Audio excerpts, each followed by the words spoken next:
really actually feel I have nothing to contribute after those really inspiring presentations, and that clear, everyone's used the word journey, but it's such an obvious journey that the practitioners and the settings have been on over this last while as they kind of look at their practice and look at where they would like the practice to be.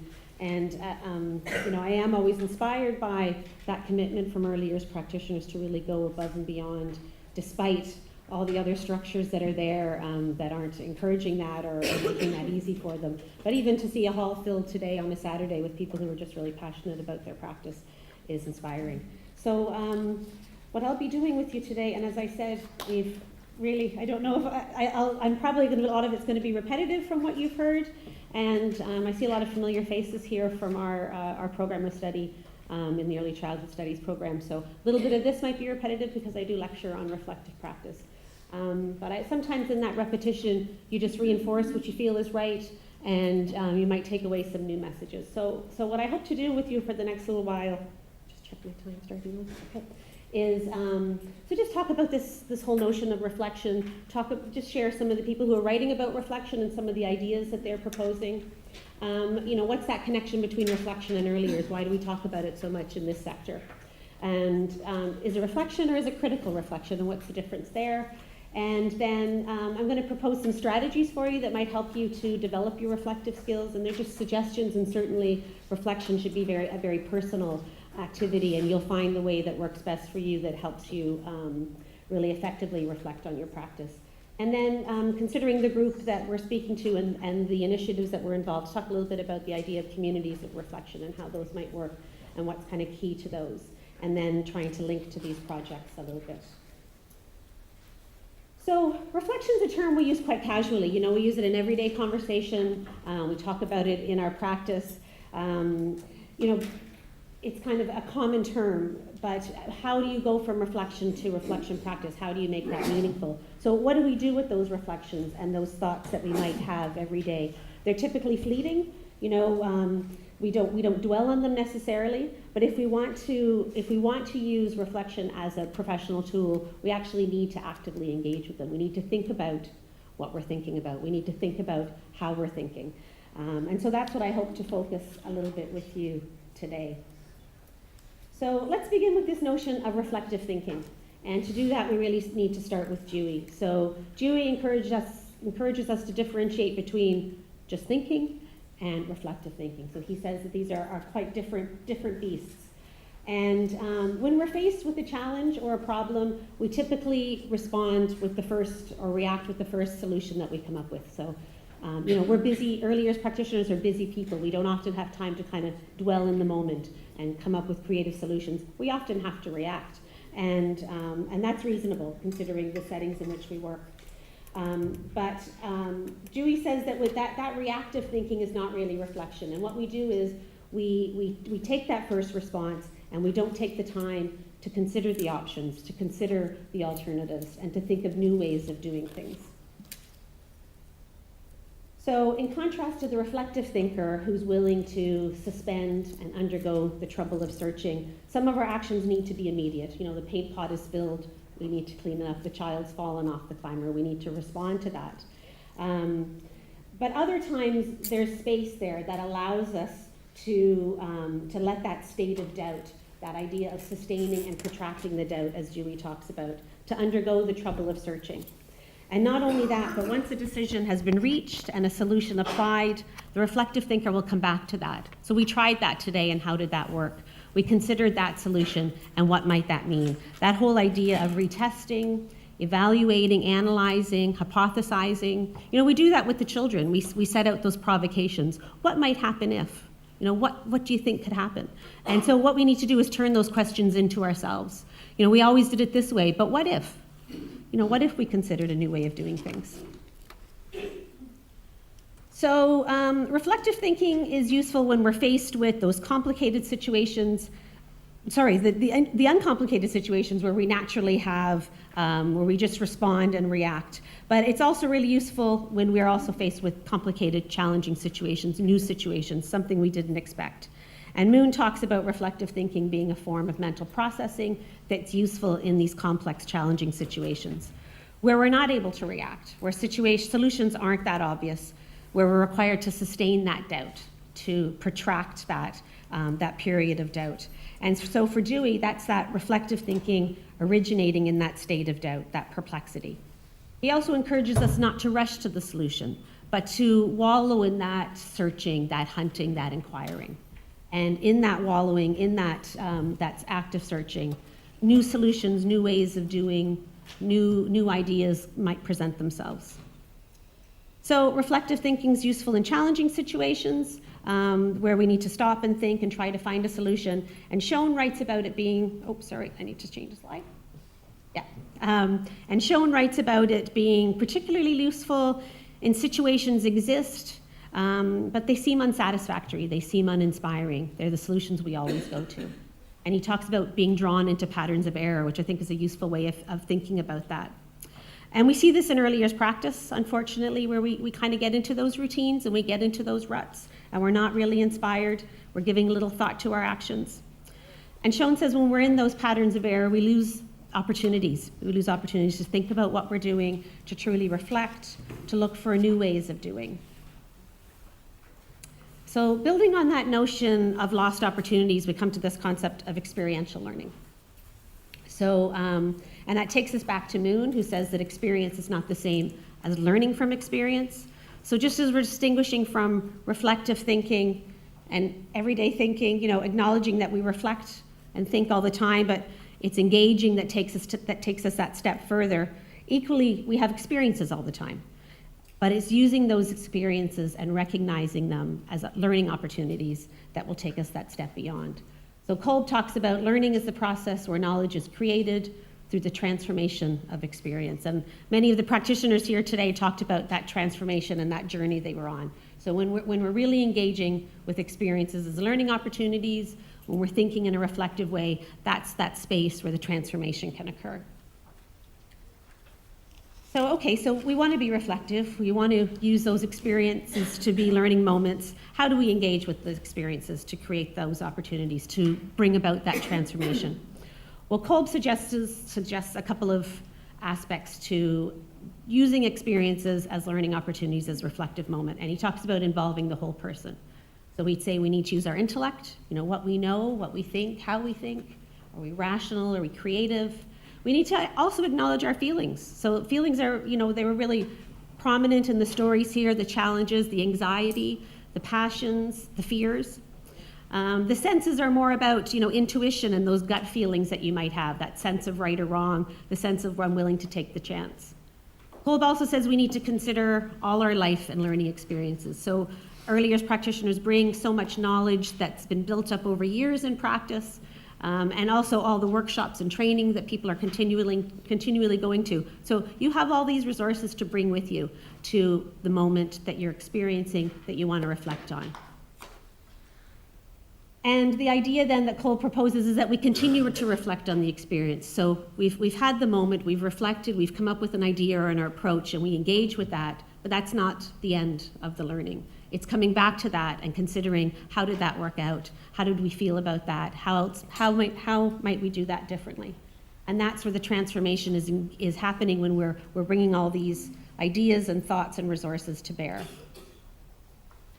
So I might ask you to just think about, over the last little while, an experience that you've had recently.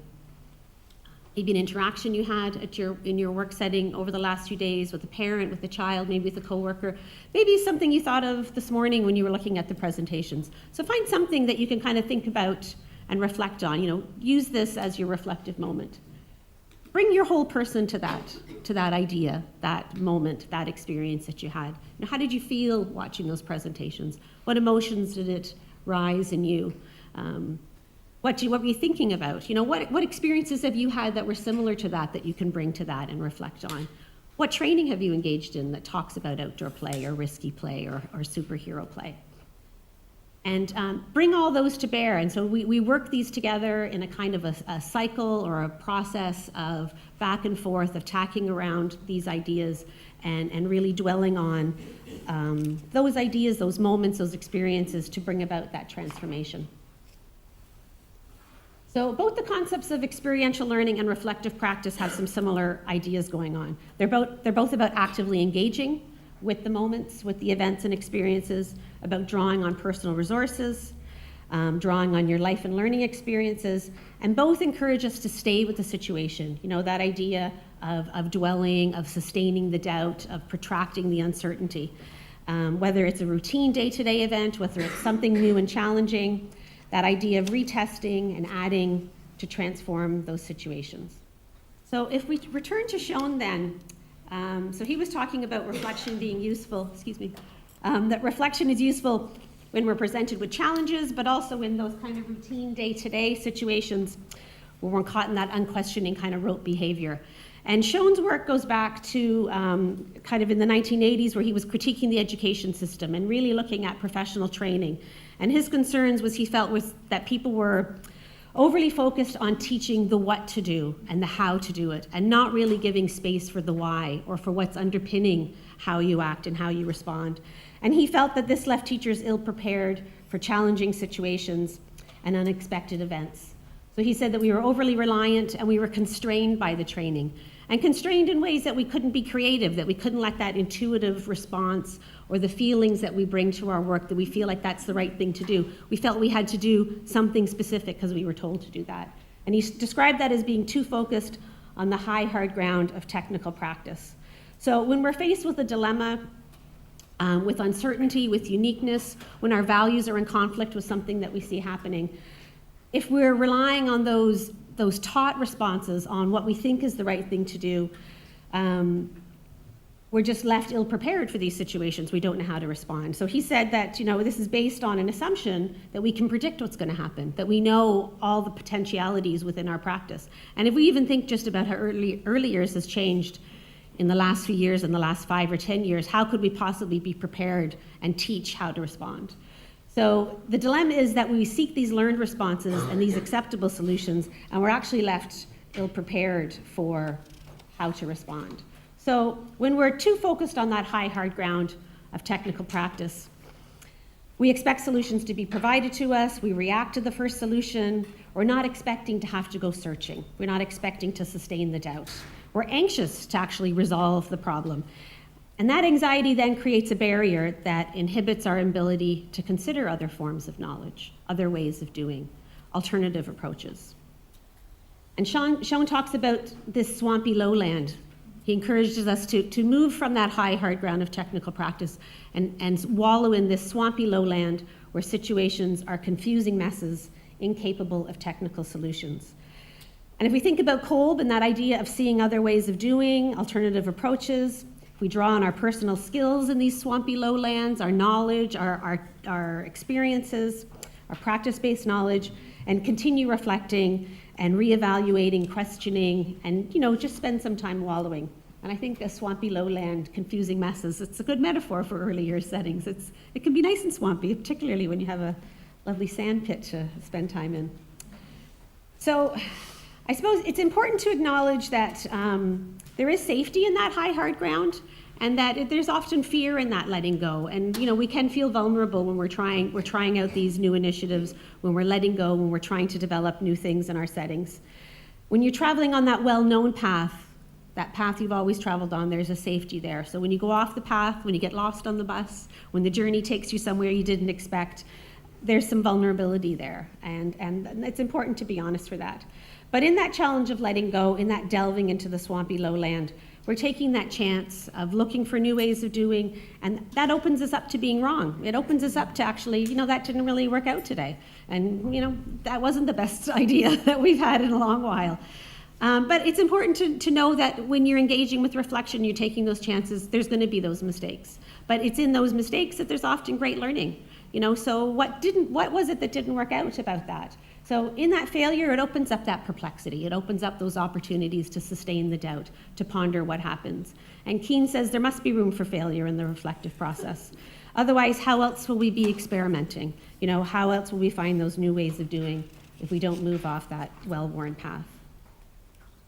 So in pulling together some of those ideas around reflective thinking and experiential learning, there's some commonalities there that informs our reflection on practice. So we need to fully engage with the situation. We need to see it as a learning opportunity and grasp that moment. We need to bring all the resources we have and, acknowledge our feelings, acknowledge our fears, acknowledge our skills and our strengths. Don't rush. Sustain that doubt. Don't look for the quick, easy answer. Look at the potentialities that you wouldn't have considered if you just jumped in. Acknowledge that there isn't necessarily a right way or a best way. There's many ways, and those many ways are opportunities for learning. And when you've come up with an idea and you've applied it, continue to reflect, reassess, reevaluate. What if? What else? How else? And it's in that engagement, that experimenting and wallowing that the transformation is possible, that it's transformation in your practice, it's transformation in your relationships with the children, with the families. It's transformation in how you consider yourself as a practitioner, as a professional, maybe even in the values and the biases and in some of the unspoken things that you bring there. There's some definitely transformation there. So we have reflective thinking, and we have learning through experience, and we're bringing these ideas into our practice to create opportunities to reflect and learn through our practice and to be this notion of reflective practitioners. So quite simply, there's lots of things going on there in those slides and lots of potential things to think about, but quite simply, reflective practice is about learning through trial and error. It's about adjusting future actions as a result of the experiences that we've had. And some of the literature talks about it simply the hope we can alter anything that's not working and make it better the next time. So from a very simple approach to wanting to make things better, to make sense of our practice, we can engage with reflection on practice. So that's kind of talking generally about reflection, and the literature says about experiential learning and reflective thinking.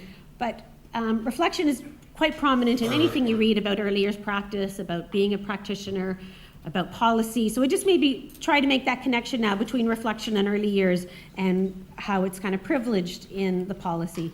So within the Irish early years landscape, as far back as 2002 with the model framework for training and education, we talked about reflective practitioners. Certainly the Astor framework, and Katrina had a much nicer quote around reflection this morning. So reflection is present there in Astor. We're expected to reflect. This is in terms of children's pedagogy and our engagement with that. And most recently, the final review of the occupational profiles also talked about the need to be critically reflective on our practice. So here in Ireland, in Irish policy, it's really privileged, this notion. And of course, in our early years frameworks, it's strongly present there. So across Sheila, I don't need to tell you any of this, I could probably just skip this slide altogether, but those ideas that within every standard, there's several signposts for reflection, reflecting across standards, so we help us to understand that these things don't happen in isolation, and that holistic approach to our work. In Astor then, there's plenty of flag posts there for thinking about our practice. So reflection is important in the Irish context. It's important internationally. We're informed by the EU in many ways around how we're developing early years in Ireland. So this is just one example from the competency requirements report in 2011. So it's possibilities for all staff to engage in joint learning and critical reflection. And this report considers this notion of reflective competencies as crucial due to this idea that we work in highly complex, unpredictable, and diverse contexts.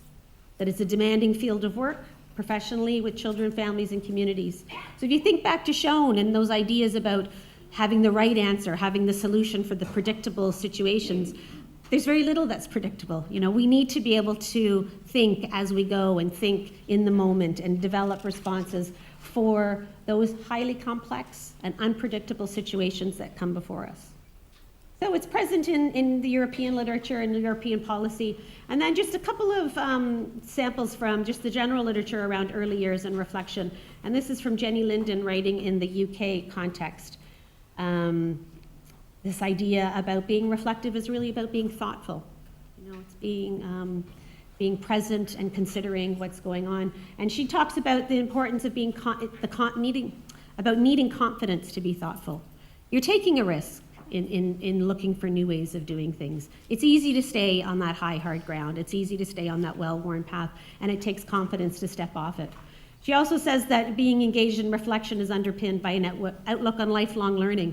So we're continuing to see that our understanding of children, our understanding of our practice evolves, and we're learning new things all the time. It's very much an evidence-based sector that we're in. So as the evidence comes along, we need to engage with that, and reflection gives us the tools to do that.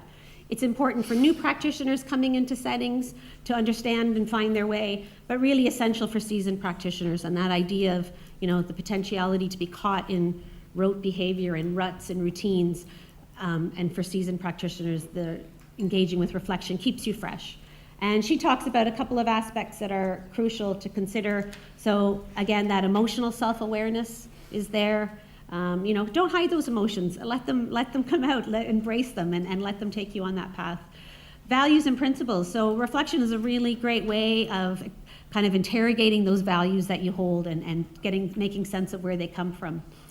But also recognizing the barriers that are there to reflection. So those barriers may be in ourselves, it may be in our reluctance, it may be in that lack of confidence, it may be structural, it may just be a lack of time.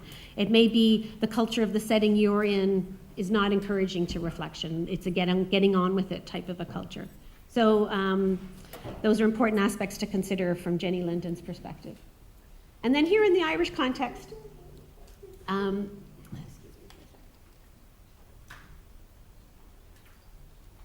a research project that was carried out in the Dublin Docklands a couple of years ago with a number of childcare services that came together to work on an initiative around improving their relationships with parents and building stronger partnerships.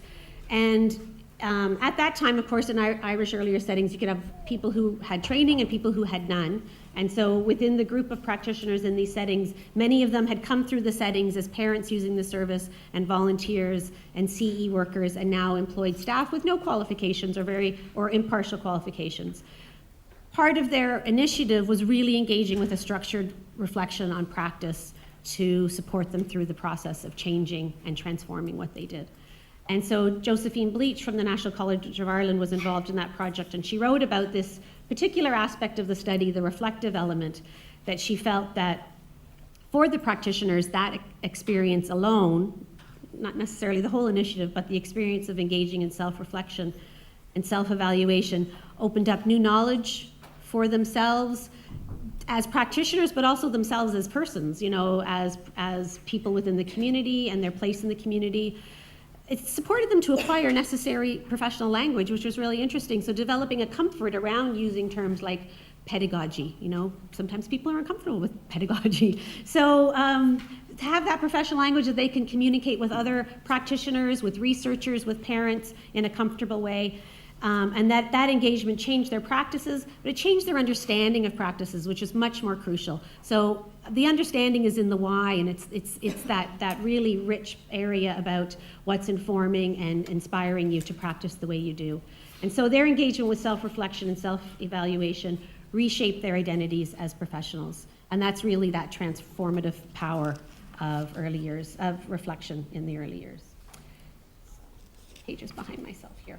Okay, so I just thought I might touch a little bit on critical reflection, because we talk about reflection, we talk about critical reflection, and what's the difference and how do you distinguish and what does it all mean? So again, kind of drawing from the literature, when you approach reflection, you often do that with clear aims. Maybe you want to change your practice, improve experiences for children and families. It's looking to bring about change and to think more about the practice that you do. But when we think about critical reflection, it's about questioning. It's about taking that to a much deeper level. So it's not just the change, but it's scratching the surface. And sometimes critical reflection is where the discomfort can lie, because it's where you start to really scrutinize yourself and the values you hold. The other aspect of critical reflection is really looking at the context and looking at the wider social world in which we work and in which children and families exist and spend their days and come into us. They bring that whole world in with them. So thinking about ourselves and taking a critical reflective approach to ourselves, so we look at our values and we try to unpack them. We consider the prejudices that we hold, the ignorances that we bring with us. Microsoft didn't like the word ignorances, but I was determined it was going to be a word. Those assumptions that we have about particular families, particular children, they're there, and we maybe pat them down and don't want to acknowledge them.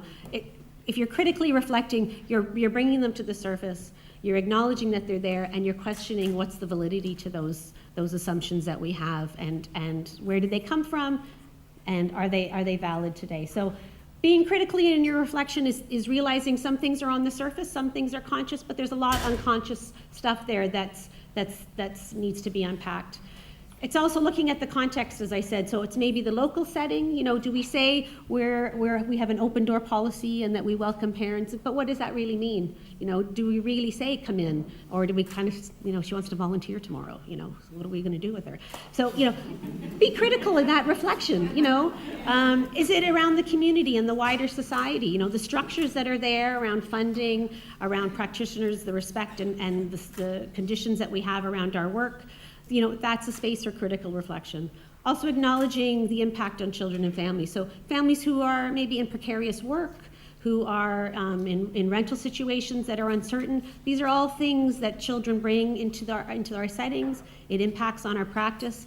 It's not necessarily we can change the world, but being critical in our reflection is acknowledging that these things exist. They impact on us, they impact on the children and families that we work with. Thompson and Thompson talk about these 3 dimensions of critical reflection for the self. So the cognitive, the way we think, our ideas and knowledge, the affective dimension, so our emotional intelligence, and the value dimension, So when we think about those concepts like partnership or children's rights, do we buy into those? Are we really accepting those values? So it's about scrutinizing yourself to say, I talk about children's rights, but do I look for opportunities for choice? Do I look for opportunities to hear the child's voice? One last bit on the critical reflection. Smith has this multi-layered, kind of complex idea of looking at critical reflection, but I think it's helpful because it opens up a whole lot of areas to think about. So she talks about the personal, interpersonal, being critically reflective in our interpersonal relationships. That's a really strong area to explore and unpack. The context, the wider social area, the wider social world. So being reflective in our practice is trying to bring about change, bringing all the skills and knowledge we have, wallowing there, spending that time and protracting the doubt. Taking that step towards critical reflection is where we may have that discomfort, where we need to unpack things, where we need to really challenge ourselves and acknowledge the challenges in the wider society that we live and work in. Okay, so where are we now? How's my time? Oh, I'm okay. Okay, so we've talked about that need to engage with experiences, need to engage with reflection if we're going to make it meaningful. We've looked at kind of early years in policy and in the literature, and we've looked at critical reflection. So what I thought I'd like to do is give you a potential strategy or potential skills around reflecting, just as a kind of starting point for you. So we've accepted that reflection on practice gives us great opportunities to develop as practitioners. It's privileged in early years policy and practice. So how might we engage with it? So we need something that's going to allow us to engage with reflection and connect it to practice with some kind of a structure. We want to be able to, taking all that what we've learned, recognize and use all our knowledge, skills, our resources that we bring, create opportunities for new forms of knowledge, new ways of doing to emerge, and opportunities to revisit the problem. So I'm conscious, what we do in the BA in year one of the first year of our program is we introduce Kolb's experiential learning cycle. And it's one way of reflecting. It's not the only way of reflecting. It's one structure, and there's criticisms of the cycle. But what it does is it gives you a structure and it gives you a routine, and it helps you to get into a habit of reflecting and drawing on skills and knowledge. I'm conscious that I'm not saying what Schoen was being critical of. I'm not saying this is the way to do it. These are the right answers. Follow this, and you'll never have to wander off that path. Kolb just gives us a process of engaging, but the solutions come from your own reflection. It comes from what you bring to it. The ideas emerge from you, and not that there's pat answers to any solutions. So this is Kolb's cycle. He starts with a concrete experience, an event that's happened, an idea that you might have, an interaction, and he takes us through 4 stages. And always when I look at it, I find the wording really off-putting. So you might have been with me on this journey up to now, you're probably looking at that and saying abstract conceptualization. I don't know what that means. So let's just put it in everyday language. You have an experience, something's happened, you had an interaction, you maybe were thinking about something here today that you saw in the presentations. The next stage is that you consider that, and that's where you bring your whole person, where you bring all those resources that you have, and you think about what factors might be relevant here to help me look at this from a different perspective. The next stage you move into is where you analyze that, so where you roll it around and mull over it, where you sustain the doubt, and then you move forward to make a plan. I'm just going to take you through those 4 stages. So I probably just did it just talking about that slide. But the first stage is the experience. So it's really important that this is from your perspective. This is your experience. So you're sitting beside other people who watch those presentations. You may both have been, inspired by the same thing, but you're coming to it from a different place. You're coming to it with your own resources, your own ideas. And so that's the starting point, acknowledging that this is an experience I want to learn from. This is something I want to reflect on.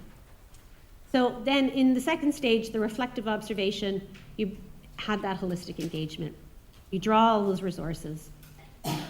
You also consider external things, so maybe the context. So what's the culture in this setting? What are the constraints there? What's my relationship like with this parent? What's been like in the past? Those kinds of wider things. So this is just gathering up all the things that might be relevant to consider in this moment of reflection. And it's the third stage where you engage with that, where you mull it over, where you draw on all those factors. How are they relevant? What does this all mean? With our work with the students, we would ask them at this stage to bring a theoretical or a conceptual element to their reflection. So maybe that children's rights perspective, if I'm looking at this situation from a children's rights perspective, what does that mean? If I'm thinking about a child's resilience and my role in supporting resilience, what does that mean? How is that impacting on the experience I had? So from any, you can bring a variety of theories or concepts into your reflection. That's your third stage, that mulling over, that conceptualizing at an abstract level. Maybe Kolb wasn't so bad with his terminology. And then the fourth stage is the active stages, where you come up with a plan, you come up with a strategy, and you apply that. Maybe your strategy leaving here today is even just to read up more about outdoor play, or it doesn't have to be something you're putting into practice. It might be the next time that parent's at the service that you're going to try a new approach. It's maybe that relationship with the child that challenges you, that you're going to come up with a plan. That creates a new concrete experience, and for Kolb, the cycle continues. So it's that revisiting, that reassessing, that reevaluating, looking for those moments of transformation in our practice.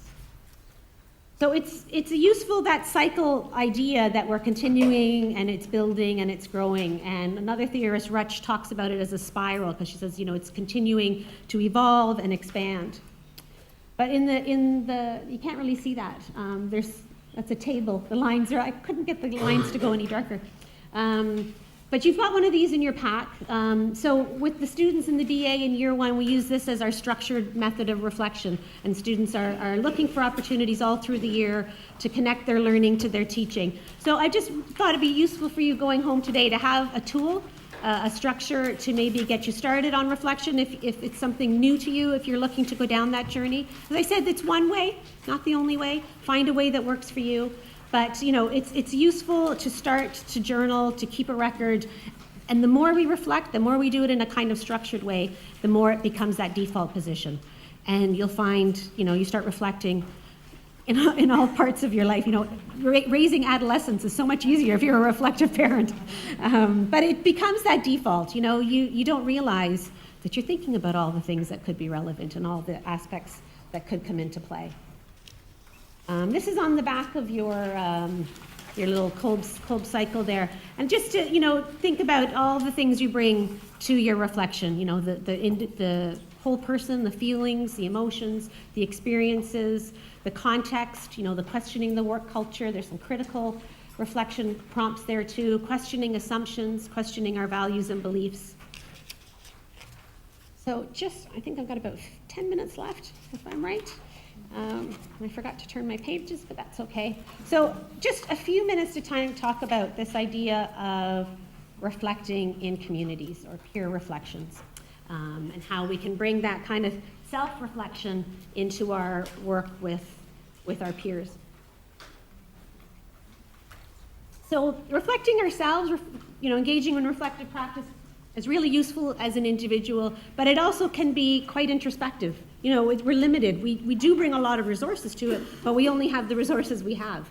And it can be quite isolating. And it's limiting those new forms of knowledge. It's limiting the approaches that we can consider.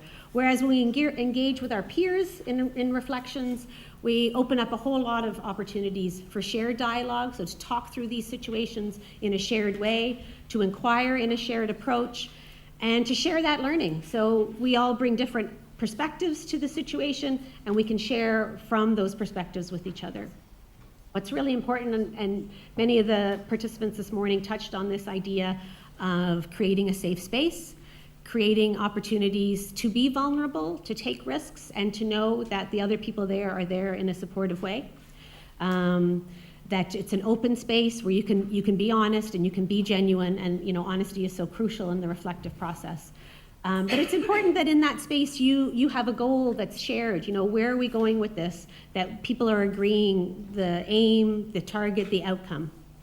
Fund and Noble talks particularly about this idea of learning circles, and that's a nice phrase for that idea of collective reflection. And it's important that that space is a democratic space. So within your workspace, if the members of the team are coming together in a learning circle and you have managers and room leaders and room assistants, you need that space to be democratic so that everyone's voice is heard and everyone feels valued in the process. And that's very empowering then when the people who are maybe newer to the setting or not in higher roles or in that hierarchical structure feel that their voice is valued and their voice is heard. And we can learn from everyone. And it certainly enhances professional development. The more we can collaborate in these learning circles and in these reflective groups, the team is clearly going to be a stronger team because we're sharing our perspectives and we're understanding where the other person is coming from. And Noble's work says that people who engage in these learning circles are stronger problem solvers, they think more critically, and they're effective communicators. So that's a good outcome of the whole process. A little bit more about reflective communities. This is from Barbara Rogoff, and she is described as a neo-Vygotskian. So if you're anyone who likes Vygotsky's theories, you might kind of see some connections here. So she talks about this idea that learning and development can best be understood through the analysis of the personal, the interpersonal, and the community. So the bringing together of these three planes, as she calls them. And she has this phrase called participatory appropriation. So that she believes that change is brought about by our involvement in an activity, but that activity needs to be in a community context. So we need to be engaging alongside or with others. And the ideas and practices that you see around you becomes transferred to you, and that's that idea of the appropriation. So, and that prepares you then for involvement in the next level. So, clearly that idea of scaffolding is happening there. So that participatory appropriation is that process of sharing understandings during active engagement while inheriting practices from others. So that's just that shared learning in those learning circles and those reflective communities. So just trying to think about linking all of this to the current projects that when I was meeting with Sinead and Katrina and talking about this event, and maybe what we might do with reflective practices, try to link it back to the groups that are working on these projects and maybe groups who are thinking about engaging in some of these initiatives and wondering, how they might work together. So within learning communities, I'm not sure what I've got written on the slide. I need to pause for a minute and read it. To engage with new initiatives. Yes, I kind of just said that. So, in coming to the initiatives, what do you hope to achieve as a community, as a group? It's really important that you are all together on that journey, that you have a shared goal, that you have the shared objective. That when you come to that reflective approach, to bring that whole person. Don't be afraid of the emotions. Don't feel like you don't have anything to offer because you have unique perspectives. You have those experiences. Don't be afraid to question. Don't be afraid to take that critical approach. We're not going to bring about change, and we're not going to shift from old ways of doing to new ways of doing if we don't ask those questions. Be sure you create that space for openness, that space for honesty, where trust is there, that people feel that they can be vulnerable and say, sometimes I don't enjoy being with that child, and that's an honest thing to say, and that's difficult to say it out loud. Or sometimes when that parent comes in, I get nervous and I don't know how to approach her. But those are honest things to say, and in saying that within a group where you feel it's a trusting space and feel it's open and supportive, you can work through those then. You can find solutions, and people can say, I used to feel that way too, and I've tried this. So, it creates that transformation. It creates those opportunities for change. And what's really important is that you spend some time, though, self-reflecting. You can't come to the learning circle and expect it all to be done for you. You need to do that work. You need to get into that habit of going through that process yourself, of thinking about your own practice and what you bring to it, so that when you come, you have the tools, you have the skills, you have the language to work with the group. I'm okay for time? I feel like I'm running out of time, but anyway, I've got a couple of more slides, so I just thought we just might take a stab at engaging with Kolb and linking it to these initiatives. So going through these, I'll go through some of the stages, because I don't have the insider knowledge, I don't have your perspectives, I don't have your experiences. But just as we think about engaging with the initiatives, and maybe it could be something small, it maybe could be the sweeping up of the sandbox, or the rough and tumble, something much more specific to you. But if we think about the focus of our reflection today is engaging with these initiatives. And so what do we consider? Well, you need to consider it from the self, so you need to spend some time yourself, but coming together in the group, you need to consider what are our goals, what's our motivation here, what do we hope to achieve. Look at the context, and some of the contexts may be challenging. So space, people talked about space. The culture of the setting, is it open to reflection? The wider context in the community and society. Sometimes the context is our greatest support. It's giving us a lot of strength, so we have a motivated group. We'd have really supportive parents. So it's kind of gathering all those things together that's going to help us to engage with this reflective moment. Thinking about Smith and the interpersonal, there's a range of relationships there. So if we're deciding as a staff team to go down this journey, what about the parents? What about the children? What about other people that are external but engaged with the service? And what about the resources? So the internal resources, our knowledge and skills, but there's also the hard resources, the financial resources. So we try to shift then that to the next stage, where we're trying to analyze that and think about where we're going with that. Are these goals achievable? Are we expecting too much? If we have a little small outdoor space and we think we want to have, a forest, sometimes we need to think about maybe short-term goals, long-term goals. What's achievable for us? Is it that we want a beautiful natural outdoor space, or do we want to create moments to have nature in unique ways in pots we can roll in and out? Analyzing our individual capacities and realizing we're all coming from a different point. So some people are far on that journey and eager, and other people need that time to catch up and need that space. If we're looking at inspiring practice and thinking, I want that beautiful climber in my tiny outdoor space, maybe it's about what is going on there, and it's maybe trying to find the essence of what it is that's inspiring you in particular practices or particular settings. So if you can go beyond the obvious and try to find what's the essence of that, what's the nub of it, what's the inspirational piece really, how can I then replicate that in my own space with these children and these families? What did I mean by that? Yes, so if I kind of said this already, if we're going down this journey, it's impacting on everybody. So bringing everybody along, ensuring the parents are aware of the journey you're going on, and that they're part of that and that they're open to that. Don't be imposing these new plans and new ideas. And then, to draw on that critical piece, to be open, to be honest, to examine, to challenge, to question, to look at ourselves. So I'm not going to do the last stage. I'm going to leave the action plan there for you. And that's just a kind of an idea about how you might engage with Kolb in terms of the experiences that you're going on. Keep in mind, find your own way, find a structure that's going to work for you.